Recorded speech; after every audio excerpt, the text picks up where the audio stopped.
The morning started like any other morning on Vega Station. The alien workers went to their jobs. The crystal beings floated to their crystal gardens. The gas creatures drifted through their special air tubes.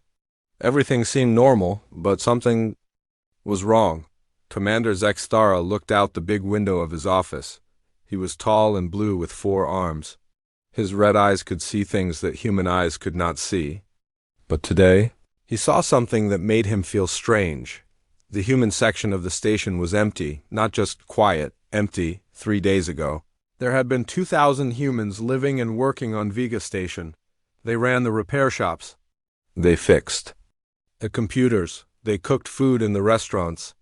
They taught alien children in the schools. They worked in the hospitals. They helped with everything. Now they were gone. Zextara pressed a button on his desk. A green light came on. "Get me reports from all human areas," he said into the speaker. The reports came back fast.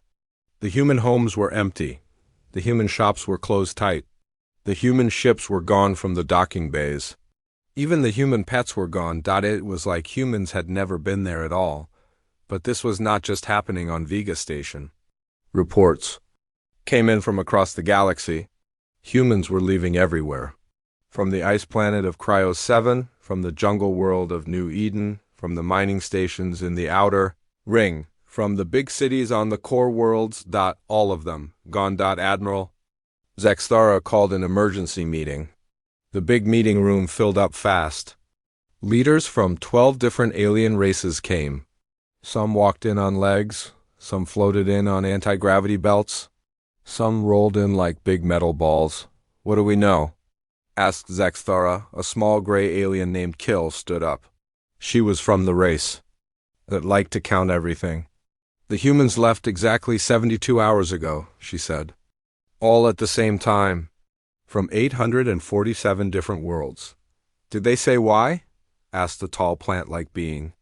"No," said Kill. "They just left. They took their things. They took their families. They took their animals. They even took their dead from the graveyards." The room was quiet for a moment. "Good," said a voice from the back. It was General Korvax. He was from a warrior race that did not like humans. The humans were always causing trouble, always asking questions, always wanting to change things. "Now we can have peace." Many aliens in the room made sounds that meant they agreed. The crystal beings sang a happy song. The gas creatures changed color to show they were pleased. The robot race beeped in a pattern that sounded like celebration. "The humans were useful sometimes," said Dr. Venth. She was a healer from a wise old race. "But they were also very different. They thought in ways that did not make sense. They made choices based on feelings instead of logic. This made things hard for the rest of us." "Yes," said another alien. "Remember when they stopped the war between the red planet and the blue planet? They did not use the proper peace treaty forms. They just made both sides sit down and eat food together. It worked, but it was not the right way to do things. And, they were always breaking rules," added another voice. "They said rules were meant to be broken. This is not logical." Admiral Zextara nodded. He remembered many times when humans had done strange things, like the time they saved a whole planet by using music instead of weapons, or when they fixed a broken computer by hitting it with a tool. These things worked, but they did not make sense. "The galaxy will run better without them," he said. "We can go back to doing things the proper way, the logical way, the safe way." The meeting ended with everyone feeling good. The aliens went back to their homes and jobs. They were happy that the strange humans were gone, but on that same day, small problems started. On the mining planet Zarium, the machines broke down. The alien workers knew how to run the machines, but they did not know how to fix them. The humans had always fixed the machines. They had magic hands that could make anything work again. The alien workers tried to call for help. But the human repair teams were gone. On the trade station Nexus Point, ships could not dock properly. The docking computers kept making mistakes. A human named Jake had always been there to guide the ships in by hand when the computers failed. Jake was good at seeing problems before they happened. Jake could talk to any alien captain and make them understand what to do, but Jake was gone. On the research station Alpha 9, the scientists could not solve a big puzzle. They had been working on it for months. They had all the pieces, but they could not put them together. A human scientist named Dr. Sarah had always been the one who could see the big picture. She could take all the small facts and put them together in new ways, but Dr. Sarah was gone too. In the big government building on the capital world, the alien leaders tried to write new laws, but they could not agree on anything. Every race wanted different things. Every race thought their way was the only right way. In the past, human negotiators had helped them find ways to work together. Humans were good at understanding what everyone needed and finding solutions that made everyone happy, but all the human negotiators had left. Admiral Zexthara sat in his office at the end of that first day. He looked at the reports on his desk. Small problems from dozens of worlds. Nothing too serious yet. Just little things not working as well as before. He told himself this was normal. When any group of workers left, there would be small problems. For a while, the other aliens would learn to do the jobs that humans used to do. They would find new ways to solve problems. Everything would be fine. But deep down, in a place he did not want to think about, Zexthara felt worried. The humans had not just left. They had vanished completely. No one knew where they had gone. No one had any way to contact them. It was like they had disappeared from the galaxy itself, and for the first time since the humans had left, Admiral Zexthara wondered if maybe, just maybe, they had made a mistake. Outside his window, the space station continued its work. Aliens moved through the corridors, ships came and went. Everything looked normal, but something important was missing. The question was, how long would it take for everyone else to notice? 6 months had passed since the humans left. Admiral Zexthara stood in front of a big screen showing maps of the galaxy. Red dots marked places where there were problems. There were a lot of red dots.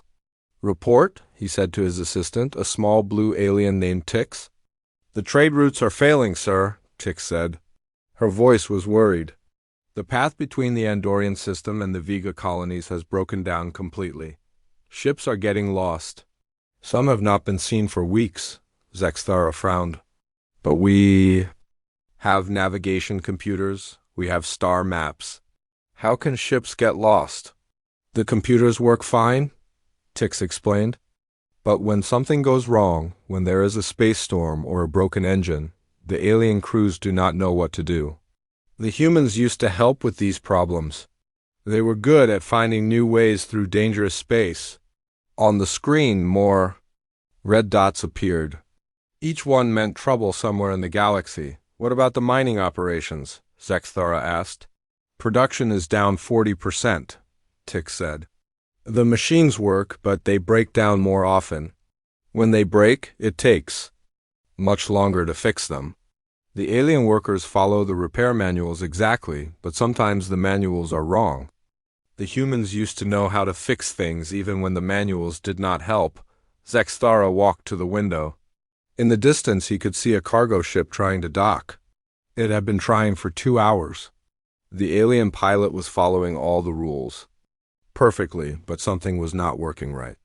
In the old days, a human traffic controller would have talked to the pilot, found out what was wrong, and helped fix the problem in minutes. Now, the ship just kept trying the same thing over and over again on the other side of the galaxy. Dr. Kilinara was having her own problems. She was one of the smartest scientists in the Vorthak race.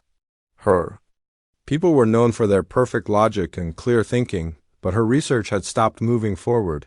Computer, show me the data from the last experiment, she said. Numbers and charts filled the screen in front of her. The experiment had worked exactly as predicted. The results were clean and logical. Everything made perfect sense, but it was boring. 6 months ago, she had been working with a human scientist named Dr. Martinez.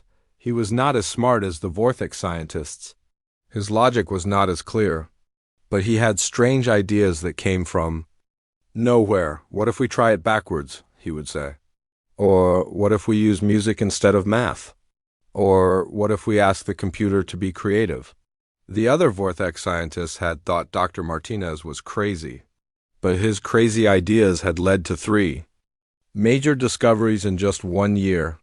Discoveries that had changed how they understood the universe. Now, Dr. Killanara looked at her perfectly logical, perfectly boring results and felt something she had never felt before.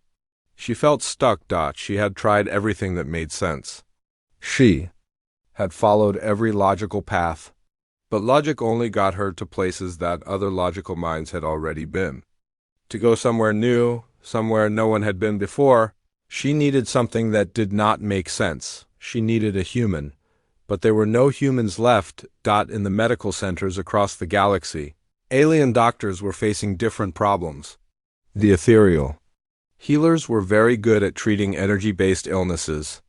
The crystalline doctors could fix any problem with silicon-based life forms. The gaseous physicians understood how to heal beings made of gas and plasma. But what happened when a crystal being got an energy illness? Or when a gas creature had a physical injury? In the past, human doctors had worked in every major hospital. They were not the best at treating any one type of alien, but they were good at treating all types. More importantly, they were good at talking to different types of aliens and helping them understand each other. Dr. Venth remembered a case from 2 months ago. A young crystal being had gotten sick with something that looked like an energy illness. The ethereal doctors tried to treat it with energy healing, but the treatment made the patient worse. A human doctor named Dr. Kim had been watching. She had asked simple questions. What does the patient eat? Where does the patient live? Who does the patient spend time with? The answers led to a surprising discovery. The crystal being was not sick with an energy illness. The patient was lonely. Crystal beings needed to be around other crystal beings to stay healthy. This patient had been living alone for too long. The cure was not medicine. The cure was friendship, but Dr. Kim was gone now. And the alien doctors, for all their knowledge, did not know how to ask the right simple questions. In the government buildings, things were getting worse every day. The Galactic Council met every week to solve problems, but they could never agree on anything. The warrior races wanted to solve everything with force. The peaceful races wanted to solve everything with talking. The logic races wanted to solve everything with math. The creative races wanted to solve everything with art.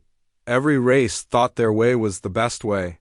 Every race thought the other races were wrong. In the past, human negotiators had sat in these meetings. They had listened to everyone. They had found ways to take a little bit from each idea and put them together into something new. Something that worked for everyone. Why not use force and talking, a human might say. Use force to get attention, then use talking to solve the real problem. Or why not use math and art? Use math to measure the problem, then use art to help people understand the feelings behind the problem. These ideas had seemed strange at the time, but they had worked. Now the alien races just argued. They held meeting after meeting, but nothing got decided. Problems piled up while the leaders fought about the right way to think about them. Zex single quotes. The HA was in one of these meetings when he realized how bad things had become. The trade crisis is getting worse, said Counselor Vex, a tall gray alien with big eyes. We need to establish new trade routes immediately. No, said General Korvax. We need to use military ships to force the traders to use the old routes. Both of you are wrong, said Dr. Fenth, a green blob-like alien. We need to study the problem more carefully before we do anything. Study is waste of time, said Korvax. Action is what matters. Action without knowledge is dangerous, said Dr. Fenth. Knowledge without action is useless, replied Korvax. They argued for 3 hours. At the end of the meeting, nothing had been decided. The trade crisis continued to get worse. Zexthara walked back to his office feeling tired. On his desk was a report about a fight that had started between 2 mining colonies. Both sides wanted him to send military ships to help them. 6 months ago, he would have sent the report to the human mediators. They would have flown to the colonies, talked to both sides, and found a solution that made everyone happy. The problem would have been solved in a week. Now he had no idea what to do. If he sent ships to help one side, the other side would get angry. If he sent ships to help both sides, they might fight each other. If he sent no ships, both sides would think he did not care about their problems. Every choice seemed wrong. That night, Zexthara could not sleep. He stood at his window looking out at the stars. Somewhere out there, beyond the known galaxy, the humans were living their lives. They were probably solving problems and building new things and working together in ways that did not make sense but somehow worked. And here in the known galaxy, everything was slowly falling apart. He had been so sure that losing the humans would make things better, simpler, more logical. Instead, everything had become harder. For the first time since the humans had left, Admiral Zexthara began to wonder, what if they had been wrong? What if the humans had not been the problem? What if the humans had been the solution? 1 year after the humans left, the emergency alarm rang through the Galactic Council building. Admiral Zexthara ran to the emergency meeting room. Other leaders were already there, their faces showing fear and worry. What is the crisis? Zexthara asked. Dr. Venth stood up. Her usually calm voice was shaking. A plague has started on Kepler 442b, the farming planet. It is spreading fast. Zexthara felt his blood turn cold. Kepler 442b grew food for 12 different star systems. Millions of aliens depended on that food to live. How bad is it? He asked. Bad, said Dr. Venth. The plague is killing all the food plants. But worse, it is starting to spread to other kinds of plants too. If it spreads to other planets, whole systems could starve. What kind of plague is it? Asked Dr. Kellanara, the Vorthic scientist. We do not know, Dr. Venth said. It is not like any disease we have seen before. Our best doctors are working on it, but they cannot figure out how to stop it. General Korvax hit the table with his fist. Send military ships. Put a barrier around the planet. Do not let anything leave. That will not work, said Dr. Venth, the blob-like alien. The plague might already be on ships that left days ago, and the people on Kepler 442b will die if we cannot help them. Then what do you suggest? Korvax asked. We need to study the plague carefully, find out what it is and how it works. Then we can make medicine to stop it. How long will that take? Asked Zex single quotes day. Dr. Venth was quiet for a moment. Maybe 6 months, maybe more. The people on Kepler 442b do not have 6 months, said Dr. Venth. They will run out of food in 3 weeks. The room fell silent. Everyone was thinking the same thing, but no one wanted to say it.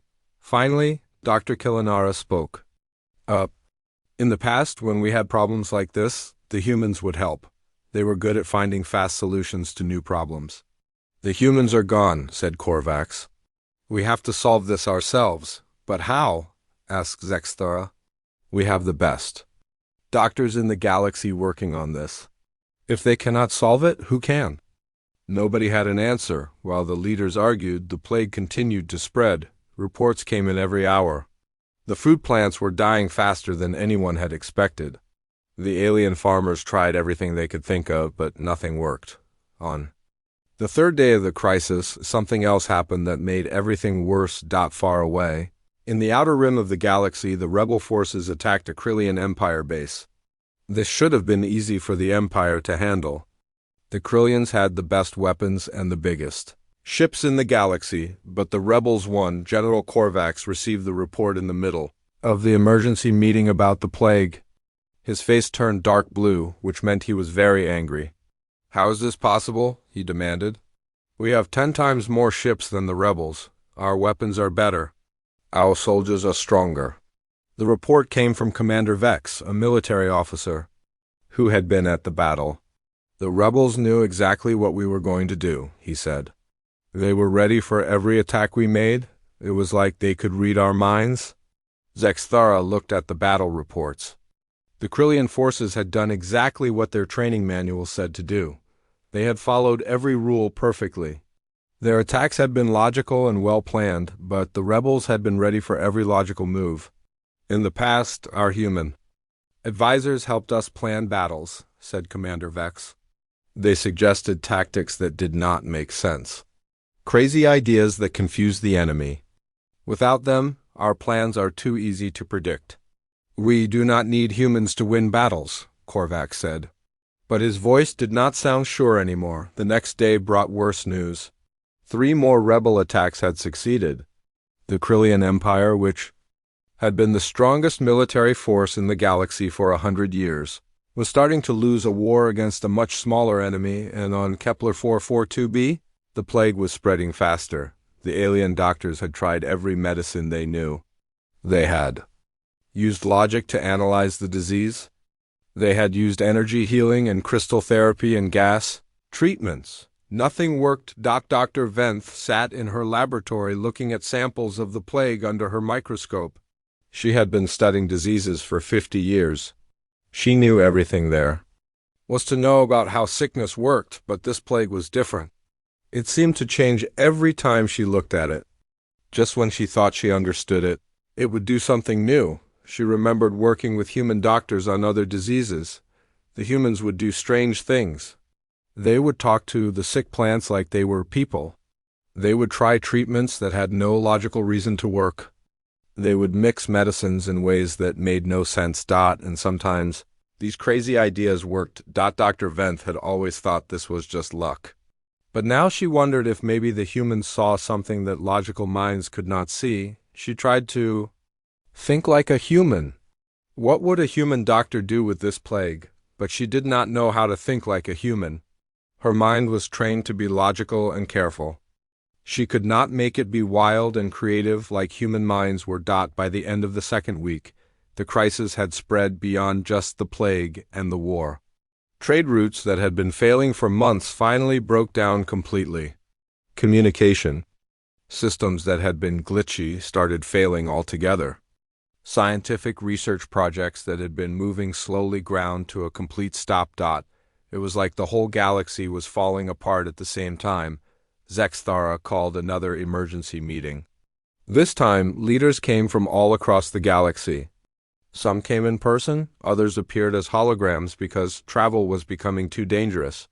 We are facing multiple crises, Zexthara said. The plague on Kepler 442b is spreading to other planets. The Krillian Empire is losing battles they should win easily. Trade and communication are breaking down everywhere. Our research has stopped making progress. He looked around the room at the worried faces. We need solutions, fast. We need the humans back, said Dr. Killinara quietly. Everyone turned to look at her.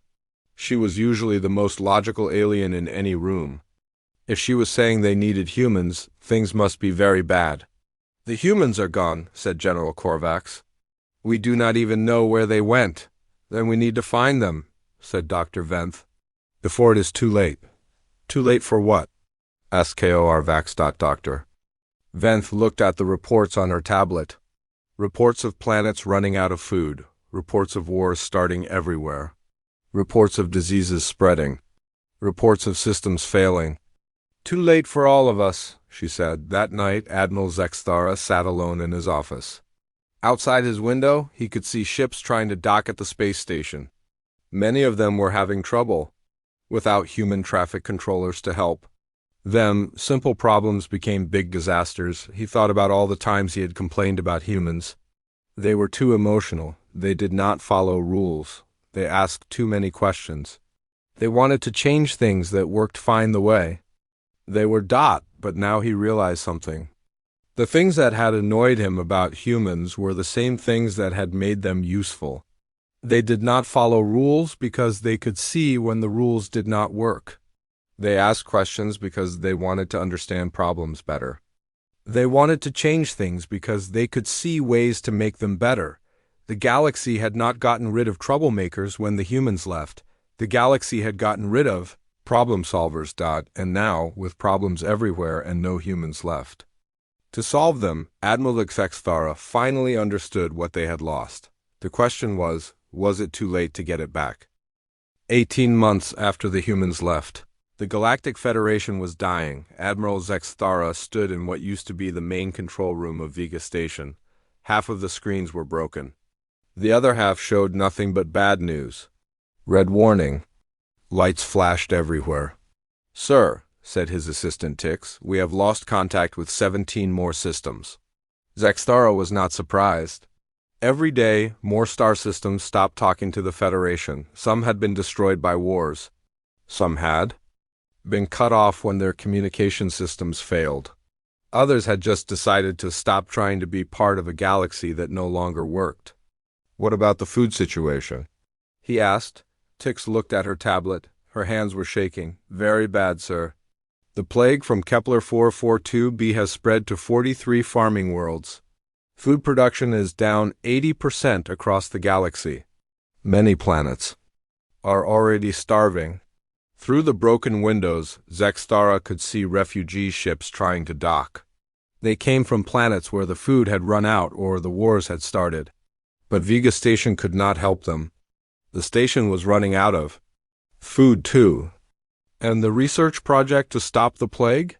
he asked. "The scientists gave up last week," said Tix. "They said they tried everything that made logical sense. Nothing worked." Zexthara felt very tired. He had not slept well in months. None of the alien leaders had. They were all trying to hold their worlds together as everything fell apart around them. "Sir," said Tix quietly, "Chancellor Morgeth is calling for you. He says it is urgent." Zexthara walked to the communication room. The big screen showed Chancellor Morgeth, the leader of the entire Galactic Federation. Morgeth was an old alien who had lived for 300 years. He had seen wars and plagues and disasters before, but now he looked scared. "Zexthara," Morgeth said, "I need you to do something for me. Something I should have done a year ago." "What is it, Chancellor?" "I want you to study the humans. I want to know exactly what they did for us. I want to know why everything started breaking when they left." Zexthara was surprised. "Sir, with respect, we already know they were involved in many things, but we have more urgent problems right now." "This is the urgent problem," Morgeth said. His voice was angry and sad at the same time. "I think the humans were not just involved in many things. I think they were the reason many things worked at all." "But sir, that cannot be true. They were just one race among hundreds." Maybe. Not, but I need to know for sure. Because if I am right, then we made the biggest mistake in galactic history when we let them leave." Zexthara did not want to do this research. He had too many other problems to deal with, but Chancellor Morgeth was his boss. And maybe, just maybe, understanding the humans better would help them figure out how to fix their broken galaxy. He put together a team of researchers: Dr. Killanara from the Vorthak, Dr. Venth, the healer, Commander Vex from the military. Even General Korvax agreed to help, though he still insisted that humans had been more trouble than they were worth. The team worked for 3 weeks. They looked at records from the past 50 years. They studied every major success in galactic history, every peace treaty, every scientific discovery. Every time the galaxy had solved a big problem, what they found shocked them all. "The numbers do not lie," said Dr. Killanara at their final meeting. Her voice was shaking. Humans were directly involved in 73% of all successful cooperation between different alien races. "That cannot be right," said General Korvax. "Humans were only 3% of the galaxy's population." "The numbers are correct," said Dr. Killanara. "I checked them 5 times. Humans were involved in almost every case where different types of aliens worked together successfully." Dr. Venth spoke up. "It is the same with scientific discoveries. 89% of major breakthroughs in the last 50 years involved human researchers. Not as the lead scientists, but as part of the team." "And military successes," added Commander Vex. 94% of successful peace negotiations had human mediators involved. Even our military victories often succeeded because human advisors suggested tactics that confused the enemy." Zexthara stared at the numbers on the screen. They were impossible, but they were true. How could such a small group have such a big impact? He asked. Dr. Killanara had been thinking about this question for days. "I think it is because humans were different from all of us in the same way," she said. Every other race in the galaxy is good at one thing. We Vorthak are good at logic. The ethereals are good at energy work. The Krillians are good at fighting. The crystallines are good at growing things. So? Asked Korvax. Humans were not the best at any one thing, but they were okay at everything. More importantly, they could understand how all the different things fit together. Dr. Venth nodded. When I worked with human doctors, they were not as good as me at healing energy beings. But they could talk to energy beings and crystal beings and gas beings all in the same day. They could see connections that I could not see. It is like they were translators, said Commander Vex. Not just for languages, but for ways of thinking. They could take a Vorthic logical idea and explain it in a way that made sense to a creative ethereal. They could take an ethereal emotional concept and turn it into something a logical Vorthak could use. Zexthara felt sick as he began to understand. You are saying that humans were the glue that held our galaxy together. Yes, said Dr. Killinara. And when they left, everything started to fall apart. The team wrote their report and sent it to Chancellor Morgeth. The Chancellor read it and called an emergency meeting of all the remaining galactic leaders. When Morgeth showed them the numbers, many leaders did not believe them at first. The idea that one small race could have been so important seemed impossible, but as they thought about it, they began to remember things. Times when human workers had solved problems that their own people could not solve. Times when human negotiators had helped them understand what other aliens were really thinking. Times when human scientists had suggested ideas that seemed crazy, but worked. We thought humans were just causing trouble, said one leader. But they were solving troubles we did not even know we had. They were like the oil in a machine, said another. You do not notice oil when it is there. But when it is gone, everything stops working. General Korvax was the last to accept the truth. He had always thought humans were weak and emotional. But even he had to admit that his military forces had never lost a battle when they had human advisors helping them. What do we do now? He asked. Chancellor Morgeth looked around the room at the scared, tired faces of the galactic leaders. Outside, the galaxy was falling apart. Planets were starving. Wars were raging. Systems were failing everywhere. We find the humans, he said, and we ask them to come back. But we do not know where they went, said someone. Then we look harder, said Morgeth. We send ships to every corner of the galaxy. We search beyond the known systems. We do whatever it takes. What if they do not want to come back? Asked another leader. What if they are angry at us for letting them leave? Morgeth was quiet for a long moment. He thought about all the times. The galaxy had treated humans like they were not important. All the times they had been ignored in meetings or told their ideas were wrong. All the times they had been made to feel like outsiders. Then we will have to convince them, he said. Finally, we will have to prove that we understand what we lost. And we will have to hope that they are more forgiving than we deserve. But even as he said it, Chancellor Morgeth wondered if it was already too late. The galaxy was breaking down faster every day. Even if they found the humans tomorrow, would there be anything left to save? And more importantly, after the way the galaxy had treated them, would the humans even want to help? 2 years after the humans left, the Galactic Federation was almost dead. Admiral Zexthara stood on the bridge of his last working starship. Around him, his crew worked at broken computers and flickering screens. Half of his fleet was gone. The other half was falling apart. Sir, said Tix, we found something. Zexthara hurried to her station. On the screen was a star map showing the far edge of the galaxy, beyond where any civilized aliens had ever traveled. What is it? He asked. A signal, sir. Very weak. But it is using human communication patterns. Zexthara's heart started beating faster. For 6 months, Federation ships had been searching for any sign of where the humans had gone. They had found nothing but empty space and dead planets. Are you sure it is humans? Yes, sir.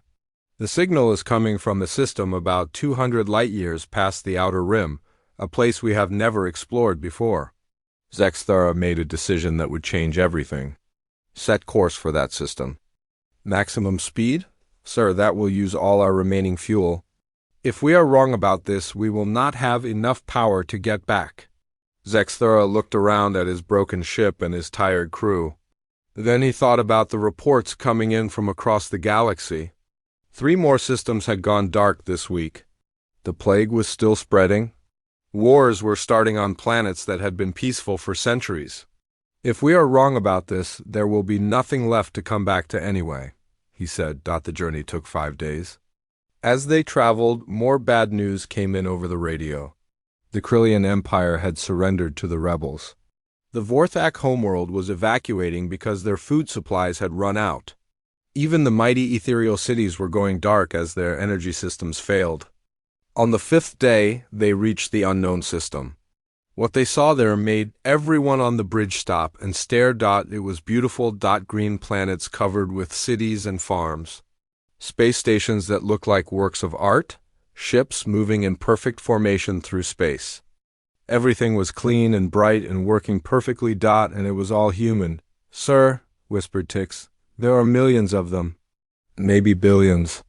Zexthara could see massive cities on the planets below. He could see huge ships and space docks. He could see space stations bigger than anything the Federation had ever built. How did they do all this in just 2 years? He asked. Before anyone could answer, their communication system crackled to life. A human voice spoke in perfect Federation standard. Unknown Federation vessel, this is Admiral Sarah Chun of the United Earth Systems. You are in human space, state your business. Zexthara took a deep breath. This was the most important conversation of his life. Admiral Chun, this is Admiral Zexthara of the Galactic Federation. I come to ask for your help. There was a long pause. Then the human voice spoke again. Admiral Zexthara. I remember you. You were at the meeting where everyone celebrated when we left. Zexthara felt shame burn in his chest. Yes, Admiral. I was wrong. Another pause. Then follow the escort ships. We will talk. Small human ships appeared around Zexthara's vessel. They guided him to a huge space station orbiting the main planet. As they docked, Zexthara could see that everything the humans had built was more advanced than anything in Federation space. Admiral Sarah Chun met him at the airlock. She was a small woman with gray hair and sharp eyes. Behind her stood other humans, scientists, engineers, soldiers, diplomats. All of them looked healthy and confident. Admiral Zexthara, she said. You look terrible. Zexthara knew she was right. He had lost weight. His blue skin was pale. His clothes were dirty and patched. He looked like he was a leader of a dying civilization. Admiral Chun, he said, the galaxy is falling apart. We need your help. I know, she said. We have been watching. Watching? We have monitoring stations throughout Federation space. We know about the plagues, the wars, the system failures.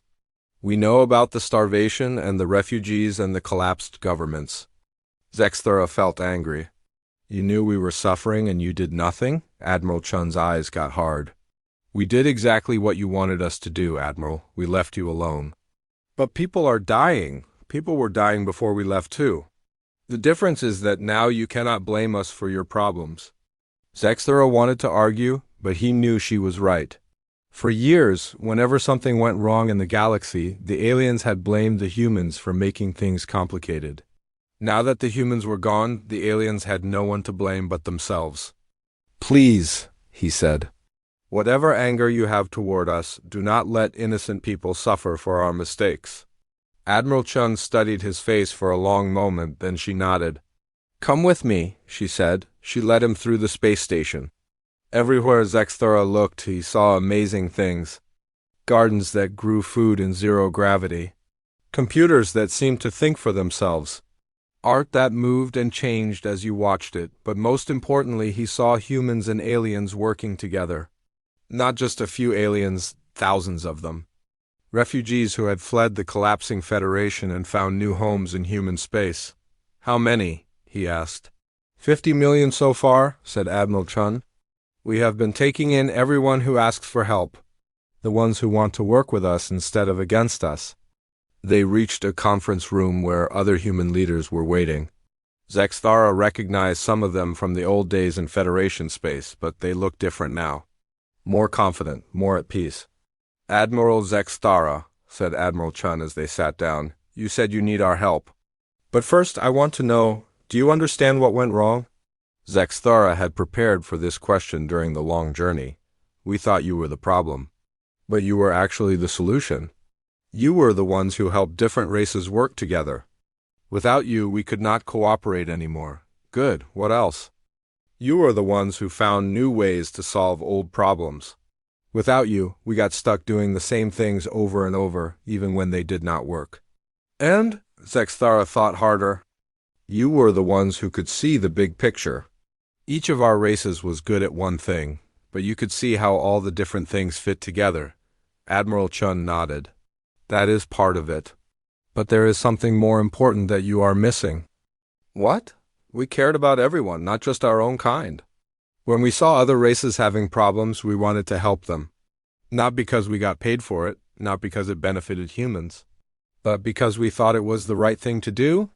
Zexthara felt the truth of this hit him. He remembered human doctors who worked extra hours to help alien patients. Human engineers who stayed late to fix problems on alien ships. Human teachers who learned dozens of alien languages so they could teach alien children. Most races in the galaxy only care about their own people, Admiral Chun continued. Humans cared about everyone. That is why we could bring different groups together. That is why we could solve problems that affected multiple races. That is why the galaxy worked better when we were there. I understand, said Zexthara. And I am sorry.